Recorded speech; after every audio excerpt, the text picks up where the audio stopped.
ओम नमो भगवते वासुदेवाय। ओम अज्ञानतिमिरन्धस्य ज्ञानञ्जनशलाकय चक्षुरुन्मिलितं येन तस्मै श्रीगुरुवे नमः।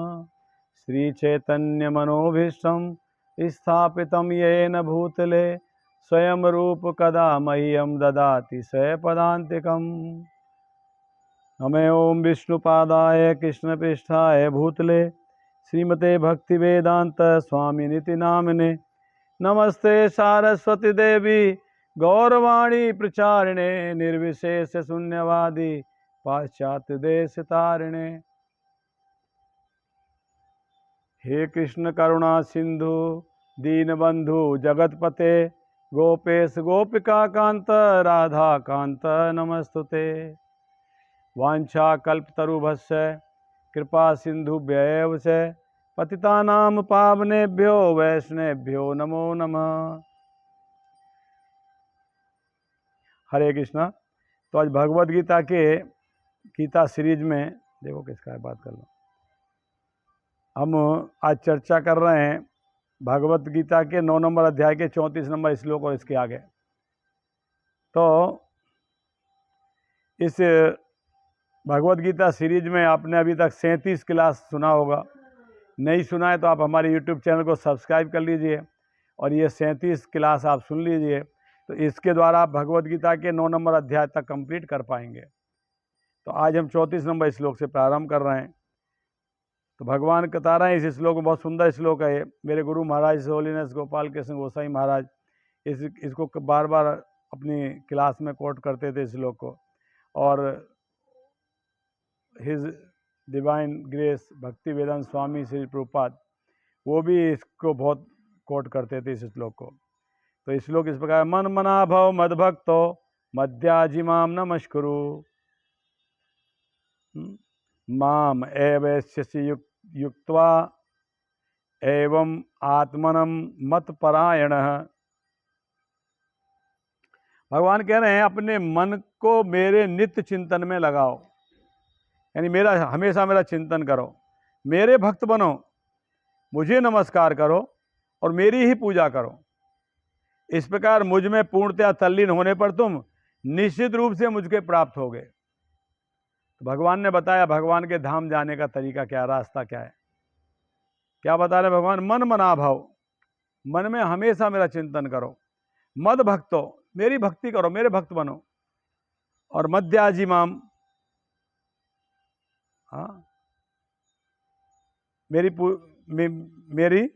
पूजा करो। याजी मत मतलब मेरा, याजी मतलब उपासक, मेरे उपासक बनो। मध्याजी माम, मेरे उपासक बनो। और नमस्कुरु, मुझे नमस्कार करो। इस प्रकार करने से तुम क्या होगा? पूर्णतया मुझ में तल्लीन हो जाओगे और इस प्रकार तुम निश्चित रूप से मुझे प्राप्त करोगे, मेरे धाम को आओगे निश्चित रूप से। ये भगवान बता रहे हैं यहाँ पे।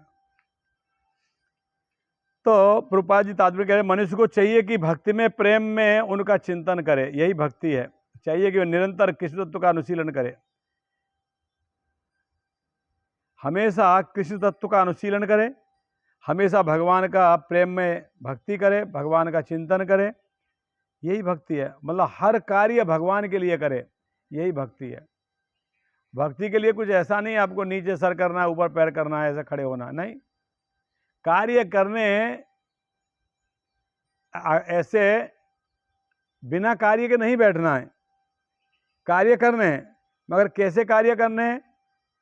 भगवत प्राप्ति के लिए, भक्ति में कार्य कर रहे हैं, भगवान की प्रसन्नता के लिए कार्य करने हैं। अब देखोगे भक्त भी कुछ ना कुछ करते ही रहते हैं, फ्री नहीं रहते। कोई कह सकता है ये भी तो लगे हुए कार्य कर रहे हैं कुछ ना कुछ, मगर उनका उद्देश्य क्या होता है? भगवान की प्रसन्नता उनका उद्देश्य होता है, इसलिए वो कार्य कर रहे होते हैं। तो प्रभुपाद जी कह रहे हैं कि कृष्ण तत्व का निरंतर अनुशीलन करना है। और भगवान और उपयुक्त अनुशीलन क्या है? ये प्रामाणिक गुरु से सीखना है। भगवान कृष्ण की भक्ति कैसे करनी है, कैसे करनी है? वो गुरु के द्वारा करनी है। अनुकूलेन कृष्णानुशीलनम भक्ति उत्तमा, अनुकूलेन कृष्ण, कृष्ण के अनुकूल करनी है। जैसे हमारे महाजन किए, 12 महाजन है हमारे, जैसे हमारे महाजनों ने किया, जैसे हमारे आचार्यों ने किया, जैसे हमारे गुरुजनों ने किया, जैसे हमारे वरिष्ठ वैष्णव कर रहे हैं, उनका अनुशीलन करना है हमें, उस प्रकार से भक्ति करना है। गुरु से सीखना है भक्ति कैसे करनी है। रूपा लिख रहे हैं कृष्ण भगवान हैं और हम कई बार कह चुके हैं कि उनका शरीर भौतिक नहीं है, उनका शरीर सच्चिदानंद स्वरूप है। और ऐसी चर्चा से व्यक्ति को भक्त बनने में सहायता मिलती है। हाँ, अन्यथा प्रमाणिक साधन से कृष्ण का ज्ञान प्राप्त करना व्यर्थ होगा। अतः मनुष्य को कृष्ण के आदि रूप में मन को स्थिर करना चाहिए।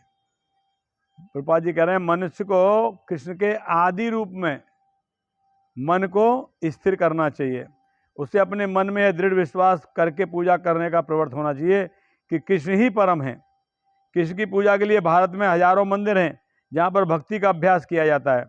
जब ऐसा अभ्यास हो रहा हो तो मनुष्य को चाहिए कि कृष्ण को नमस्कार करे, नतमस्तक हो भगवान के समक्ष जाके, भगवान को कहे कि हे प्रभु मैं आपका हूँ और आप मुझे अपनी सेवा में लगाइए। ये भाव होना चाहिए व्यक्ति का। रूपाल लिख रहे हैं भगवद गीता के 7वें और 8वें अध्याय में भगवान की ऐसी शुद्ध भक्ति की व्याख्या की गई है जो कल्पना योग सकाम कर्म से मुक्त है। जो पूर्णतः शुद्ध नहीं हो पाते वे भगवान के विभिन्न स्वरूपों द्वारा निर्विशेषवादी ब्रह्म ज्योति और आंतर्यामी परमात्मा द्वारा आकृष्ट होते हैं, किंतु जो शुद्ध भक्त हैं वो परमेश्वर की साक्षात सेवा करते हैं।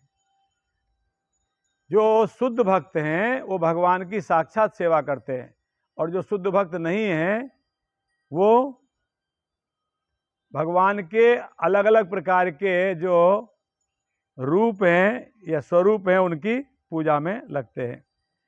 रूपाली वास्तव में शुद्ध भक्त के पतन का कभी कोई अवसर नहीं आता क्योंकि भगवान स्वयं ही उसे शुद्ध भक्तों की रक्षा करते हैं। अतः बुद्धिमान मनुष्य को चाहिए कि वह सीधे कृष्ण भावनात्मक पथ को ग्रहण करे और संसार में सुख पूर्वक जीवन बिताए। अंततोगत वह कृष्ण रूपी परम पुरस्कार को प्राप्त करेगा। तो ये कह रहे हैं यहाँ पे प्रभुपाद जी कह रहे हैं कि व्यक्ति को चाहिए कि वो भगवान के लिए, भगवान के शुद्ध भक्तों की शरण में जाए और भगवान के बारे में पूछे सुने और भगवान की सेवा में लगे। और अगर कोई भगवान की भक्ति में लग जाता है तो कभी उसका पतन नहीं होता है, भगवान उसको शुद्ध कर देते हैं। इस प्रकार से कहा है। तो इस प्रकार से 9 नंबर अध्याय यहाँ पे कंप्लीट हुआ। अध्याय 10 जिसका नाम है भगवान का ऐश्वर्य, इसमें भगवान कह रहे हैं, 1 नंबर श्लोक से प्रारंभ कर रहे हैं। श्री भगवान उवाच हूयमेव महाबाहो शृणु मे परमं वचः यत्तेऽहं प्रियमाणाय वक्ष्यामि हित कामयः। भगवान ने कहा हे महाबाहु अर्जुन आगे सुनो, क्योंकि तुम मेरे प्रिय सखा हो अतः मैं तुम्हारे लाभ के लिए ऐसा ज्ञान प्रदान करूंगा जो अभी तक मेरे द्वारा बताए गए ज्ञान से श्रेष्ठ होगा। अभी तक मैंने जितना भी ज्ञान बताया है उस ज्ञान से श्रेष्ठ होगा ये ज्ञान जो मैं अभी आपको बताने जा रहा हूं।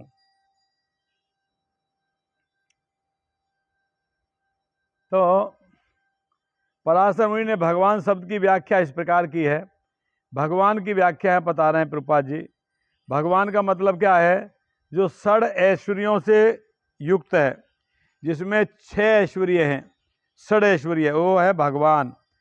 भगवान कौन हो सकता है? जिसमें 6 ऐश्वर्य पूर्ण मात्रा में है वो व्यक्ति भगवान है। क्या क्या है 6 ऐश्वर्य? संपूर्ण शक्ति है जिसके पास, संपूर्ण यश है, संपूर्ण धन है, संपूर्ण ज्ञान है, संपूर्ण सौंदर्य है और संपूर्ण त्याग है।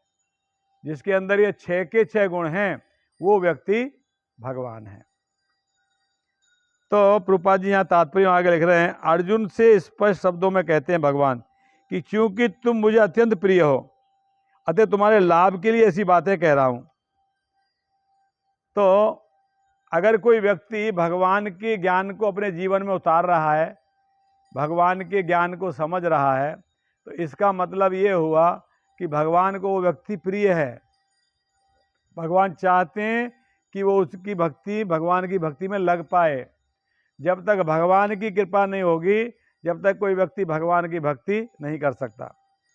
देखिए अभी कार्तिक माह में आपने दामोदर अष्टकम पढ़ा होगा।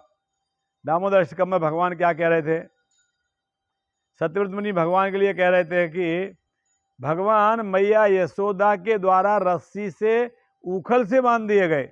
बताइए, कोई भगवान को बांध सकता है क्या? मगर भगवान यशोदा के प्रेम से बंध गए, वात्सल्य प्रेम से। एक माँ के वात्सल्य प्रेम से भगवान उखल के साथ बंध गए। ऐसे परम भगवान जिनके श्वास छोड़ते समय अनेकों ब्रह्मांड प्रकट होते हैं, ऐसे परम भगवान जो 7 वर्ष की आयु में गोवर्धन को एक हाथ की एक उंगली के ऊपर उठा के रखते हैं 7 दिन 7 रात, ऐसे बलशाली परम भगवान यशोदा के प्रेम से बंध गए। तो यहाँ पे यही बताया गया है कि भगवान अर्जुन को कह रहे हैं कि तुम मुझे अत्यंत प्रिय हो, क्योंकि तुम मेरे सखा भी हो और मेरे भक्त भी हो। तो जो भगवान के भक्त हैं या जो भगवान के शरणागत हैं, भगवान उनको उनके सामने अपने आप को प्रकट करते हैं।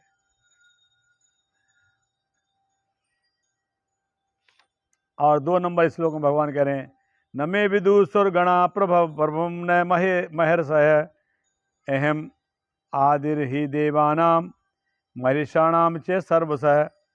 भगवान कह रहे हैं, न तो देवतागण मेरी उत्पत्ति या ऐश्वर्य को जानते हैं, न ही महर्षिगण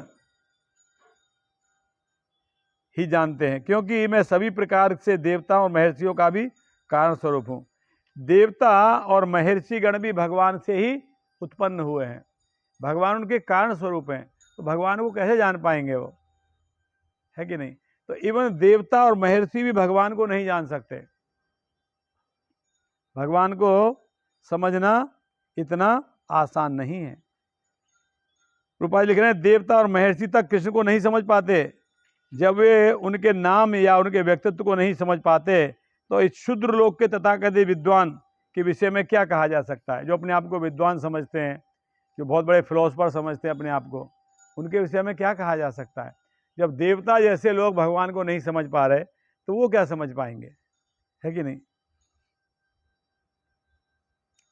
कोई नहीं जानता कि परमेश्वर क्यों मनुष्य रूप में इस पृथ्वी पर आते हैं और ऐसे विस्मयजनक असामान्य कार्यकलाप करते हैं। तब तो यह समझ लेना चाहिए कि कृष्ण को जानने के लिए विद्वता आवश्यक नहीं है। भगवान को जानने के लिए विद्वान होने की आवश्यकता नहीं है, भक्ति करने के लिए विद्वान होने की आवश्यकता नहीं है। हाँ, प्रेमांजन चक्षुरित भक्ति विलोचनेन संतः सदैव हृदयेषु विलोकयन्ति यम श्याम सुंदरम अचिंत गुण स्वरूपम गोविंदमादि पुरुषम तमं भजामि। कह रहे हैं, गोविंद है आदि पुरुष, मैं आपको आपकी भक्ति करता हूँ, आपको नमस्कार करता हूँ। ब्रह्मा जी कह रहे हैं, क्योंकि आपको देखने के लिए प्रेमांजन चक्षु, वो चक्षु चाहिए, वो नेत्र चाहिए जिनमें प्रेम का काजल लगा हो। तो कोई भगवान को प्रेम करेगा तो भगवान को जान सकता है, और दूसरा भगवान को जानने का कोई कारण नहीं है। जब भैया भगवान बता रहे हैं कि देवता और महर्षि भी मुझे नहीं जान पाते, क्योंकि मैं ही उनका उत्पत्ति का स्रोत हूँ, मेरे द्वारा ही उत्पन्न हुए हैं। प्राय कहते हैं, यो माम अजन्म अनादि चे वेति लोक महेश्वरम असमूढ़ समृत्येषु सर्व पापे प्रमुच्यते। भगवान कह रहे हैं, जो मुझे अजन्मा यानी मेरा जन्म नहीं होता, अनादि यानी मेरा कोई आदि बिगनिंग नहीं है ना, समस्त लोगों के स्वामी के रूप में जानता है। सभी लोगों का स्वामी मैं हूँ, अलग अलग प्लैनेट्स के अलग अलग स्वामी हैं, मगर उनके ऊपर भी एक परम स्वामी है, सुप्रीम कंट्रोलर। वो कौन है? भगवान कृष्ण। तो समझ लोगों के स्वामी के रूप में जानता है। मनुष्यों में केवल वही मोह रहित तो समस्त पापों से मुक्त होता है। जो व्यक्ति भगवान को अनादि है, भगवान अजन्मा है, भगवान सभी लोगों के स्वामी हैं, जो इस प्रकार से भगवान को जानता है, वही व्यक्ति मोह से मुक्त होता है, वही मोह के बाहर होता है। नहीं तो बाकी व्यक्ति मोह में रहते हैं, इल्यूजन में रहते हैं। वो इल्यूजन में नहीं रहता व्यक्ति, वो भगवान का परम भक्त है। वो जानता है भगवान अनादि हैं, भगवान अजन्मा हैं, भगवान सभी लोगों के स्वामी हैं, वो व्यक्ति मोह में नहीं रहता। और जो मोह में नहीं रहता वही व्यक्ति पापों से मुक्त रहता है। नहीं तो मोहवश हम सिंफुल एक्टिविटी करते रहते हैं, मोहवश हम पाप करते रहते हैं। जब हमारा मोह दूर हो जाता है तो व्यक्ति पाप कार्य नहीं करता। तो ये है भगवान बता रहे हैं कि जो मुझे अजन्मा अनादि सभी लोगों के स्वामी के रूप में जानता है, मनुष्यों में केवल वही व्यक्ति मोह रहित हो सकता है और सभी पापों से मुक्त हो सकता है, ऐसा भगवान बता रहे हैं।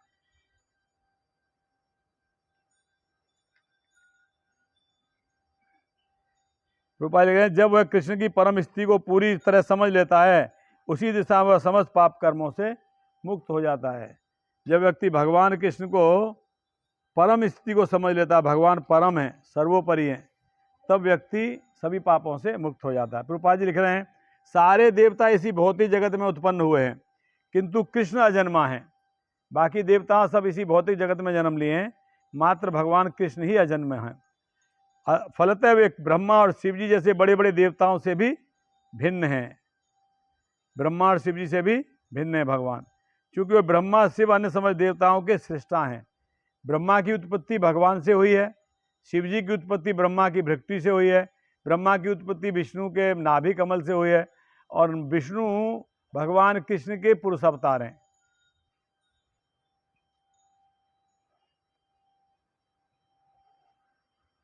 तो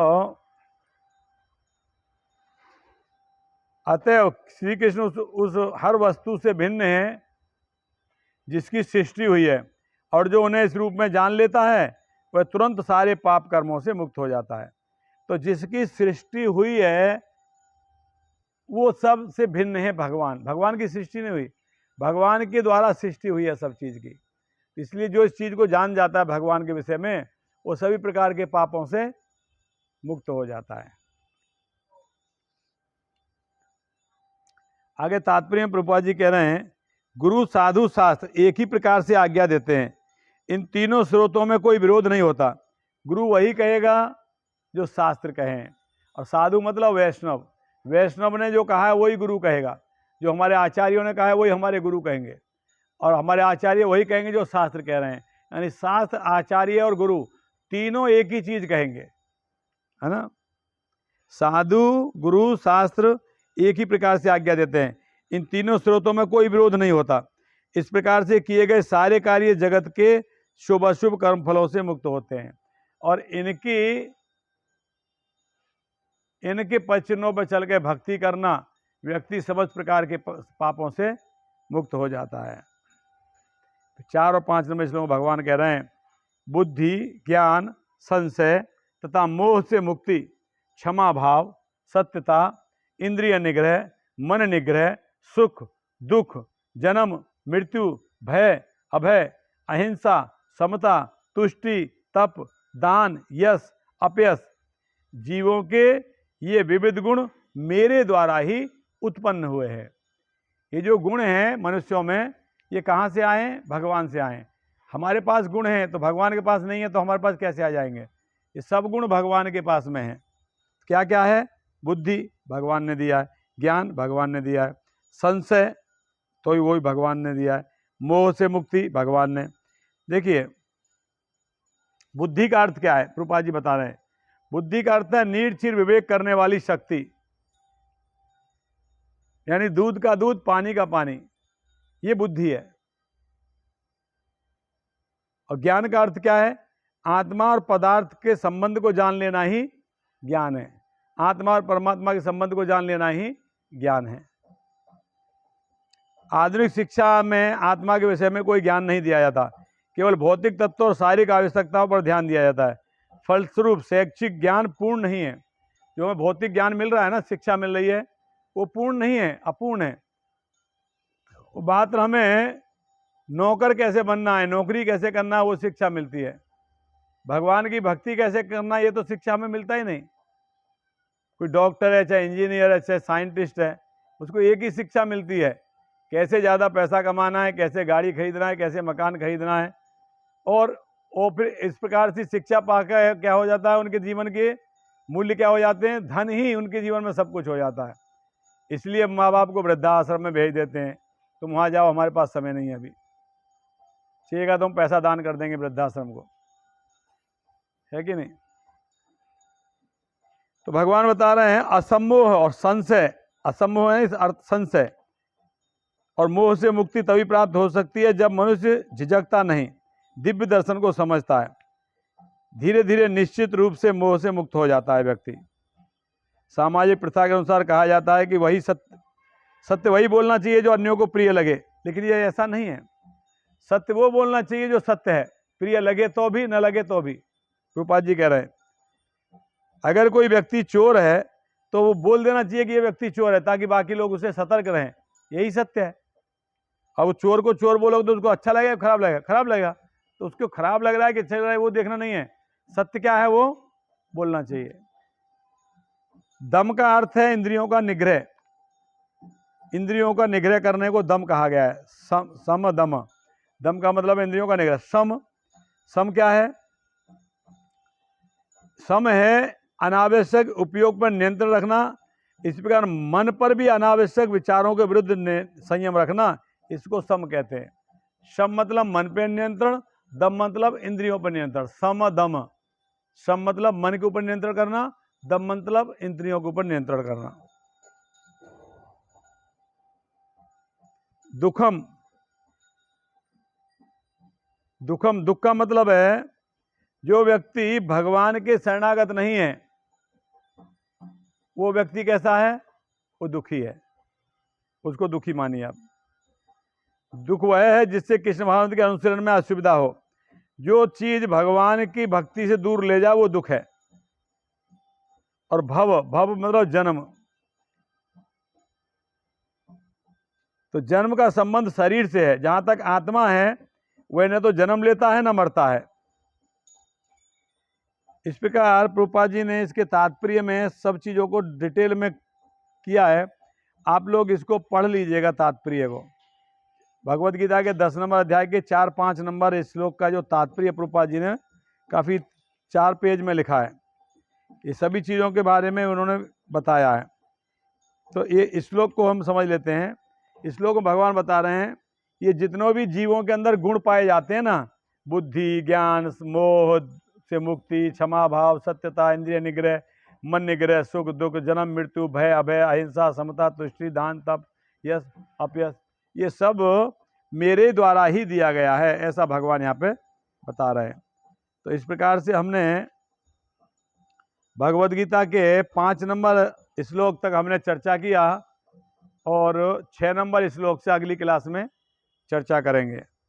तो 6 नंबर श्लोक भगवत गीता के 10 नंबर अध्याय के 6 नंबर श्लोक से चर्चा होगी। हरे कृष्णा। श्रील प्रभुपाद की जय।